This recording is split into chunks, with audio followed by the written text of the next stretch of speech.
Hello everyone and welcome back to some more regularly scheduled Dead by Daylight content, where today we are showcasing the new patch featuring the Judgment and of course the survivor that is opposite them, Aurora Stardotter. I kind of already went over my thoughts on this during my video on the early access and my thoughts on how the Judgment felt to play. And after I've had a few days to really think about it and mull it over, I think that I do like this killer, especially because of the snipes. At least I think I like them for now because the counterplay for a lot of survivors isn't quite all that apparent yet. They're decently fun, but they lack a lot of close range lethality, which is kind of surprising for any killer that has range. Because you compare this to Jason, who gets haste and he can kind of walk you down anyway, or you have Springtrap who can throw an axe over things, or even the Unknown, which is what this kind of feels closest to, can reliably cancel their power and bounce things off of close obstacles in order to get a survivor that's running into them. You don't really have that option with the Judgment, because when you start casting your power, then the power starts moving forwards automatically. You can only kind of like strafe it left and right, to the point where you have to do this like really complicated spinning maneuver in order to get any hits at close range, and that doesn't feel great because they are a killer that is now encouraged to not engage in chase. They are encouraged to basically cheese out snipes from survivors, and once survivors know that, they can just kind of not really hold still, and you just kind of have to guess if you're going to get hit from range after a while. I feel like this killer is going to be really frustrating to play because they literally do not want to engage in chases. Exile is kind of useful because you do the same thing that Pyramid Head cages, where you skip over a lot of the requirements and activation requirements of some really strong perks in the game presently. But the current issue that I have with Exile is that the Judgment doesn't get to know when somebody or where somebody gets rescued from, which I know it's always the two closest shrines to the Judgment when somebody gets sent to the Exile, or the only two that they can get saved from. But when you compare it to somebody like Pyramid Head, where you send somebody pretty much to the opposite side of the map, or even if you're thinking Cenobite box logic, where it's always going to be outside of a 40-meter radius from you and 8-meter radii from the survivors, there's no real like map logic to it, aside from I need to kind of camp this area out if I want to keep somebody in exile and actually make good use of it. Of course, it makes it so that you avoid flashlight saves as well, and pallet saves and things like that, and it saves you a lot of time being able to just immediately exile somebody for a hook state. But what I'm getting at is that one little thing that I would like to have this change is if somebody does get rescued from exile, the Judgment can see the beam of light of them being rescued from the sky if they're outside of a certain distance or something like that, so that way you actually do have the same kind of power level of these other characters. Maybe that's too strong with their power being able to snipe cross map presently, but that was one thing that I felt in the PTB, or in the early access I should say, and in the PTB, where the power itself was just a little bit discouraged from using exile in some scenarios, especially because of how many perks activate off of hooks now. So you're just kind of relying on information perks like you would with Pyramid Head anyway. And genuinely, as I've been playing this character a little bit more, I kind of feel like the clunkiness of close range and not being encouraged to go for chases and this sort of thing is something that people are saying is hidden behind a high skill ceiling, but I don't think that we can excuse clunkiness for a high skill ceiling, if that makes sense. Jason can feel a little bit awkward, yes, but there is a certain fluidity to the way that you can grab a spike out of Omnipresent Evil, jump out at a pallet, and then ready a spear or a spike to throw at somebody, and that kind of all flows together. But this character's like, I'm going to walk over this direction and hope that the survivor doesn't play on a 50-50 filler pallet, and if they do, I have to do a bunch of 420 blaze it, no scope skill sniper headshots to try and actually get the power to work at close range, which in turn makes the power a lot more irritating to use. I see it having the same issues that a lot of people do with the Artist or with the Houndmaster, and even then the Artist and the Houndmaster are relatively easy characters to use in their power, especially at close ranges, even when Houndmaster can just send the dog bite and gain a few meters of distance for that follow-up M1, or Artist can zone really easily at pallets. You can't really do that with the Judgment. The Judgment is just like, I'm going to hit you from long range, and the power is really hard to control, so I have to spin my camera around in order to actually use it at close range, at which point you're not really even engaging in chase, you're just kind of ironically throwing out Hail Marys, hoping that they hit somebody cross-map half the time. Now, granted, those cross-map hits can be really satisfying, but for survivors, that can be extremely frustrating. And if the survivor is paying attention to where the judgment is and they're not getting hit by these cross-map snipes, then the judgment doesn't have any fun because they can't engage in regular chases and they're losing to survivors that are paying attention effectively. And so my suggestions for changing this is to make the beam of light have a slightly slower movement speed on cast and then a slightly faster activation phase, which I know still feels like you're getting zoned by Pyramid Head, but also through walls and things like that. But Pyramid Head is dodgeable. The Judgment would be dodgeable even if they have a close range hit attack on their power base kit. Like, if there was just something that took maybe 25% of the range off and slowed the beam down so that it was a little bit more controllable, I think that this killer would become a lot more manageable in all chases. And as compensation, I don't think they should be able to hit at as far of a range as they do presently, because again, I have that clip that I made where I sniped Omrecker from main while he was standing outside of Shack on Mount Orem Resort, and he didn't know. I mean, he might have known that I had Nemesis in that game and I saw his aura, but hitting that snipe has to be so frustrating on the survivor side. And if that continues to be the case for this killer, I can't imagine that they're going to be very fun to go against because they just don't engage in chase at all. Also, I think the current cooldown for the power is a little bit nuts. Like, a 6-second cooldown to have a cross-map beam feels, again, like the same issue we had with Henry with the first, where it's not a matter of when you get hit, it's a more matter of if you get hit, because his ability to spam the powers so quickly and change his directions and information on the fly, and also hitboxes not being the cleanest in Dead by Daylight, make that killer for me really frustrating to play against. So if we're having Henry 2.0 trying to hit you cross map, and it again becomes a matter of if the Judgment guesses your movement from distance correctly or not, I can't say that it's going to be a really fun character to interact with, especially because they can just down you from across the map right now. So in short, I do like the killer. I think they're very satisfying. I liked playing them, but I think there are some changes that could be made to their base kit right now where it becomes a little bit more controllable at close range, but not so terribly controllable that close range chases become impossible, and also tampering down the long range that they have so that survivors don't get sniped when they're so far out of your terror radius that they basically have no chance to react, or very little chance to react. And that way it just won't be frustrating to play as or against anymore, and not have this kind of, oh, you just need to do these 180 spins at small pallets in order to make the killer work. Like, that's just making an excuse for clunkiness in order to say that they have a high skill ceiling. I would like to actually have them be functional and fun for both sides to play. And then of course we have Aurora. Aurora looks great. I love her voice. I love everything about her. She's probably going to be my first P100 survivor if I ever do go down that path. And aside from that, all of the perks as we saw them in early access are exactly the same as they are in the PTB right now. I'll just throw up images on screen here so you can read through all of them and what they do. I did go over them again in my last video, but these perks, I still have my opinions that Lay Waste is probably the best for the Judgment overall, and the perk that is Salvation's Cry is probably the best for Aurora overall. But now we have patch notes for the actual changes to the perks that were previously present in the game, and hopefully a trend that keeps going forward as well, because I do like a lot of these changes that they made. First off, a Nurse's Calling got a information update, so it says that anybody is healing or is under the effect of a healing effect has their auras revealed. So if somebody else is healing them, then they also have their aura revealed. It was just basically a clarification change from behavior, but I think this is something that they should keep doing going forwards, which is to clarify some of their changes. And they do say that they might adjust the range as time goes on just to see how things feel overall. Then we have Call of Brine, which was buffed. It has an extra 20 seconds now on its duration. So it used to be for 70 seconds, it regresses at 150%. And if anybody touches that gem within that 70 seconds, you get the notifications off of skill checks.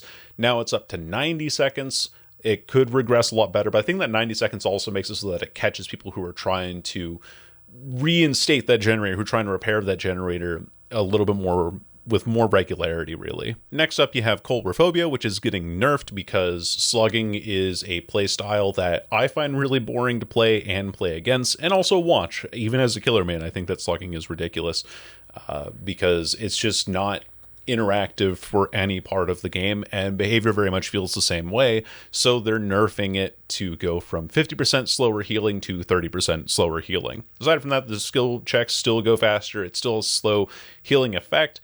I kind of wish that they made some changes to healing perks on the survivor side, which, spoilers, they didn't, but that's something that I want to see going further down the line, because if you're nerfing Coulrophobia, which is a direct response to a specific playstyle or the strength of some things relative in the survivor toolkit, then there should be some compensatory nerfs to understand why killers are bringing Coulrophobia so often. But the reasoning behind this change and the playstyle that it is trying to curb is one that I still fully agree with, so I'm okay with this nerf myself. And then you have Hex Thrill of the Hunt, which is going from 12% per token down to 10% per token. So it goes from 60% slower totem cleansing to 50% slower cleansing.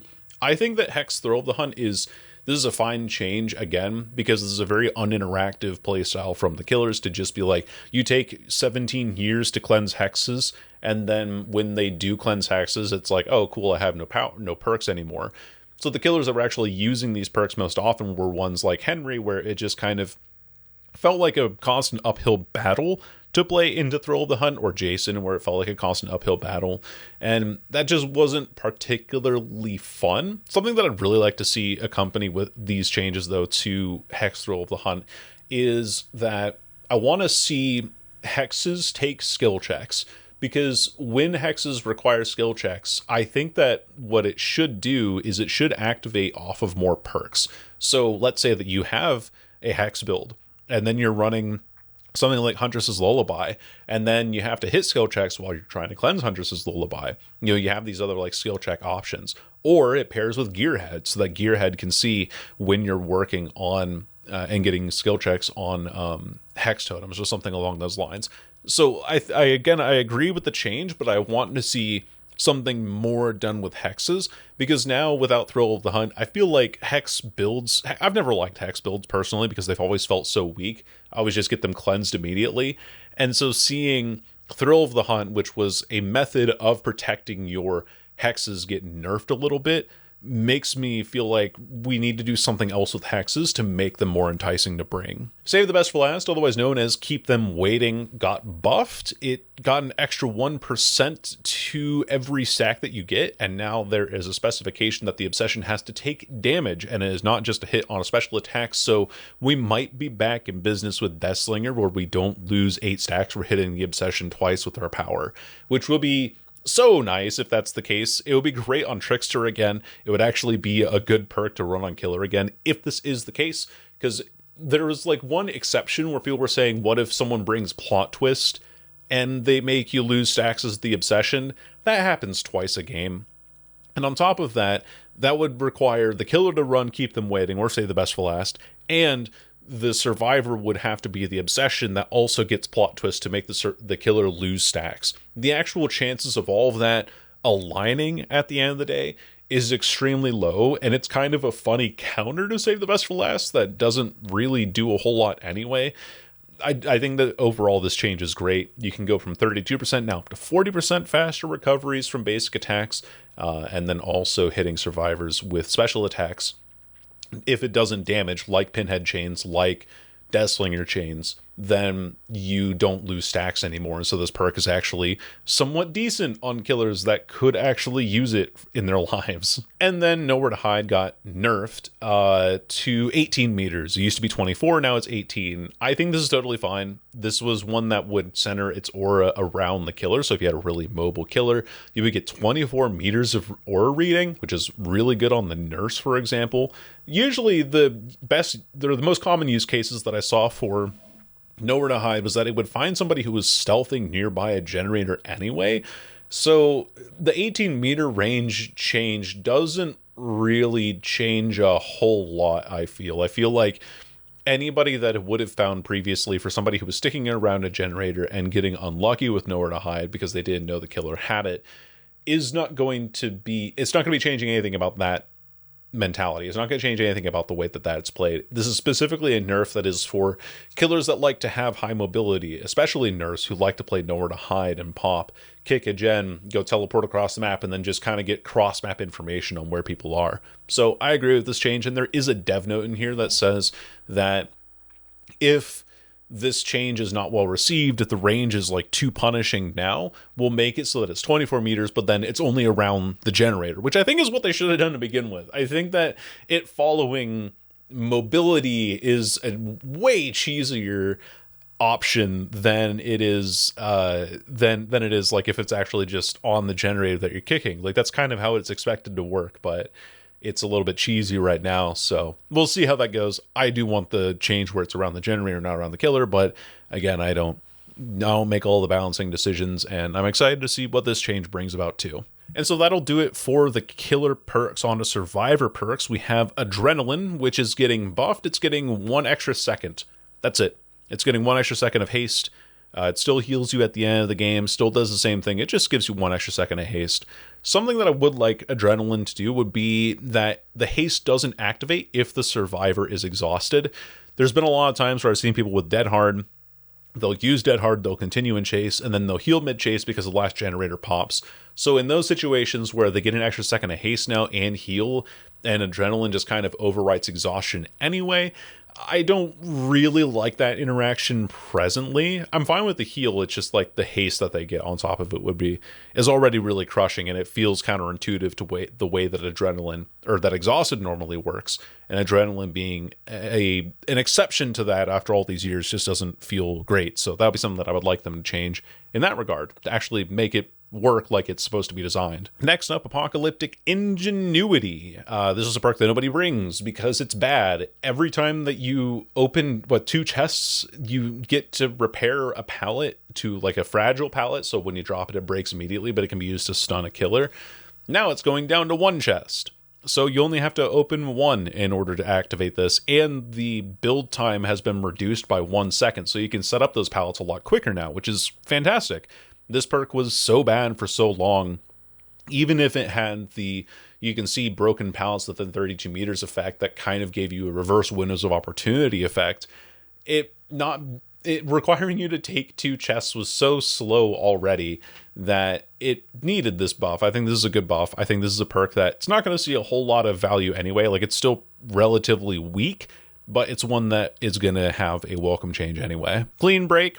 After you finish healing a survivor, if they start healing you, or if another survivor starts healing you, you can then just say no, and then you're broken for 60 seconds, and then after 60 seconds, you heal. And now that is going down to 45 seconds, which is really good, actually. I've been running this in a build where I run Clean Break, Dead Hard, Botany Knowledge, Resilience. And with that pairing of perk, at 60 seconds, I would save so much time because someone would try to heal me, and then I'd just pop Clean Break, I'd heal them quicker with a Botany Knowledge, and then I'd go off and do something else and get healed in 60 seconds. Like, Clean Break is pretty decent right now in the right scenarios. And I think that 45 seconds makes it have even better scenarios in the sense of how much time it actually saves you. So Clean Break will be a nice perk. I don't think it'll be meta. I don't think a whole lot of people are going to be running it, but it is one that will be fun to experiment with anyway. Deliverance is getting a nerf, though not the one that it deserves. It's getting nerfed in such a way that now survivors are broken for twice as long as they were before. Used to be 60 seconds, now it's 120. And that's, that's fine. I think it does give a lot higher risks overall to Deliverance across the board, but the problem with it was always that it could activate in the end game. So if you had somebody that you had never hooked, they could just activate Deliverance. It was that second chance perk that always had the exception to the end game, like Decisive Strike. Decisive Strike it gets deactivated in the end game. Off the Record gets deactivated in the end game. Why doesn't Deliverance get deactivated in the end game? We don't exactly know. But having this double effect is still decent. I think that that's clear enough, and that is a pretty good weakness that a lot of players will have to shoulder.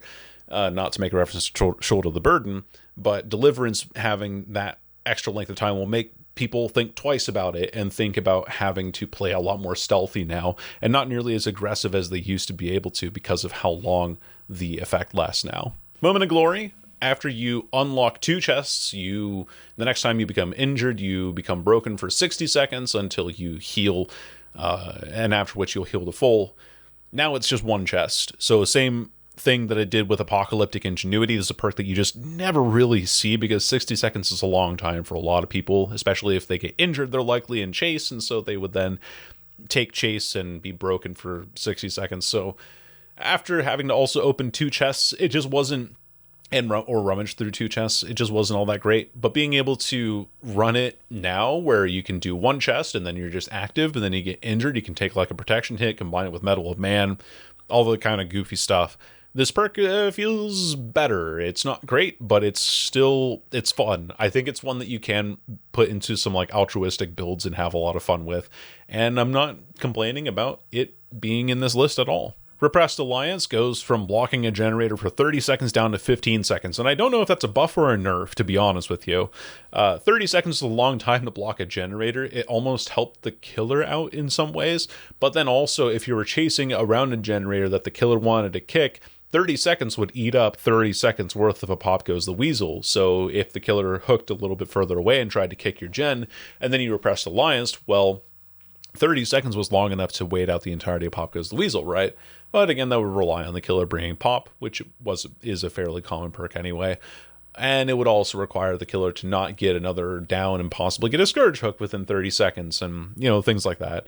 So 15 seconds, it feels like it's okay, so for right now, for this moment in chase, I can block the gen for 15 seconds and then run the killer around. And then someone else can get on that gen a little more quickly because it's half the duration that it was before.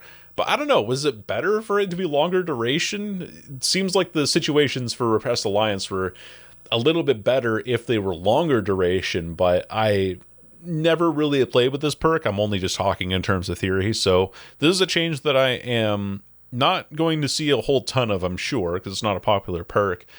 But I don't know, maybe someone who runs it will know if this is better or not. Sprint Burst is getting nerfed. It takes 1 second off the duration now, so instead of being 3 seconds 50% haste, you get 2 seconds of 50% haste. When I tried this in the early access, it did not feel like it made an impact, unfortunately. I was still able to use Sprint Burst pretty much exactly the same way that I always had been using Sprint Burst, which was to run away from the killer. And losing, I guess, 50%? You lose it was like 2 meters of distance. I don't know. The distance that you make in 2 seconds versus 3 seconds is not going to be significant enough. People who already know how to use Sprint Burst effectively will just know how to use this perk anyway. And people who are using it badly won't be using it nearly as effectively because they realize, oh, you can't walk with Sprint Burst, which is still a bad idea. You don't walk with Sprint Burst, but that's besides the point. I'm kind of making a mountain out of a molehill with that one. Point being, Sprint Burst got nerfed. It took 1 second off, and I think it's a change that will generally impact less skilled players who were walking with Sprint Burst more frequently, especially because its friend Vigil also got nerfed, where Vigil now reduces the effects of all of the perks and stuff, or perk effects that it impacted by 40% instead of 66%. Now, there were a couple of different ways that I saw to nerf Vigil. My suggestion was that either it doesn't affect nearly as many effects, and effects like just exhausted and blindness, or it isn't an AoE effect and is purely a selfish perk, which I think a lot of people bring anyway. But when you can incidentally get value out of Vigil by walking by somebody, and one person bringing Vigil can incidentally nerf an entire killer's kit or an entire killer's perk, especially because with exposed perks being one of those big ones like Ravenous, I tried playing Ravenous when that perk came out, and I ran as somebody who was running Vigil, or they might have incidentally had somebody nearby them that had Vigil. And so that perk was totally countered by the inclusion of one person bringing one specific perk. I've seen people also suggest that it only affects allies but doesn't affect you, and another suggestion that I saw was that you make Vigil a boon so that anybody that's within the boon radius gets the effects of it, but then if you're outside of the boon radius or the boon gets snuffed, then you don't get it at all, which I think would also be kind of interesting. Regardless, seeing it go down from 66% to 40% is a good change. Not having to worry about losing your effects quite as quickly in any regard as a killer, especially if somebody just happens to walk into the radius of somebody with Vigil, is still a welcome change. So I am happy with this one at the end of the day, because it was just so incredibly unhealthy, and also just like, oh, right, Vigil, I can't play Freddy or Clown or run any exposed builds anymore now. And then you have Technician is the last perk that was changed in here, to where now generator sounds are heard from 16 fewer meters instead of 8 fewer meters. And whenever you miss a skill check, it doesn't blow up the Genin, instead only regresses it by 2%, which was an extra 2%, and it was previously an extra 3%. So instead of hitting it for 13, you basically hit it for 12 whenever you miss a skill check, and it doesn't blow up. So it's actually like kind of a buff to people who are really bad at hitting skill checks and also who want a gen rush. I think you could try to run this in a hyper-focused stakeout build with Technician and see how it goes in case you happen to miss skill checks frequently in that build, trying to hit greats and things like that. The 16 fewer meters of generator sounds is definitely going to be the most underrated part of this, because generators being heard from 8 fewer meters already was enough of a start to be like, oh, right, I didn't even hear that one going because of Technician. But now 16 fewer meters, I mean, that is so short. I think it's basically like, what, a 4-meter sound radius at that point, if you have someone with Technician working on the generator, which that's a pretty exciting buff, I have to say, in case the killer is relying entirely on audio cues to hear if a generator is being worked on. So this could be a dangerous perk.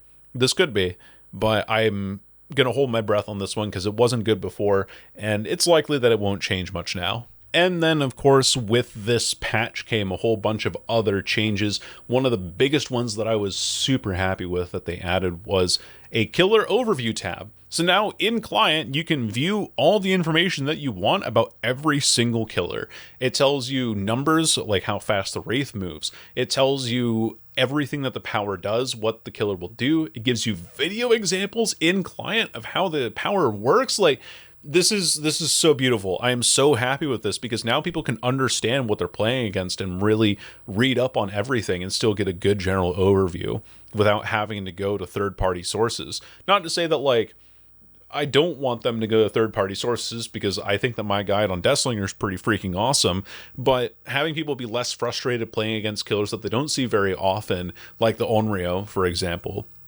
will be such a massive boon for them. And by informing the player base on how to play the game and being able to inform themselves on counters that they can have for these players in the game is going to do a couple of things. It'll finally make it so that some of these killers aren't pub stompers anymore. And what it'll do is that with these killers that are considered pub stompers but relatively weak, again, like the Onryo, it will actually reveal a lot of their weaknesses and hopefully, for behavior's sake, make them understand, oh, the reason why the Onryo's kill rate was high or why the Lich's kill rate was high wasn't because they were good killers. It was because they just happened to be killers that people didn't know how to play against because they did something so unique and weren't seen all that often. So that's something that I'm extremely excited for, and that I hope people utilize in the future so that we can get a better understanding of how people play against every single killer in the game. And then from there, increase the health of the game. Now, it's all hypothetical, of course, but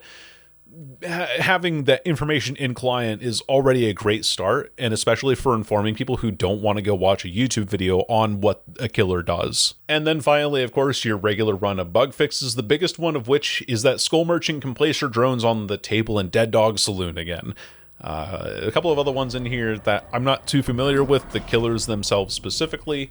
I think Deathslinger still is this chain bug. I haven't tested it recently, but it still feels like it's there. Hopefully it's not there with this PTB, and hopefully a lot of the environment hitboxes haven't been messed with, which I will find out in the next coming days, as will many other Deathslinger players. But that is it for my overview and breakdown and discussion of the things that have changed in this PTB. It looks like a lot of really good things. I hope that there are some good changes to make the Judgment less frustrating to play as and against, and that everything else goes smoothly and continues on this trend as they did with the perk changes. And yeah, that's all I got. Thanks for listening. Take care. Safe travels. Goodbye.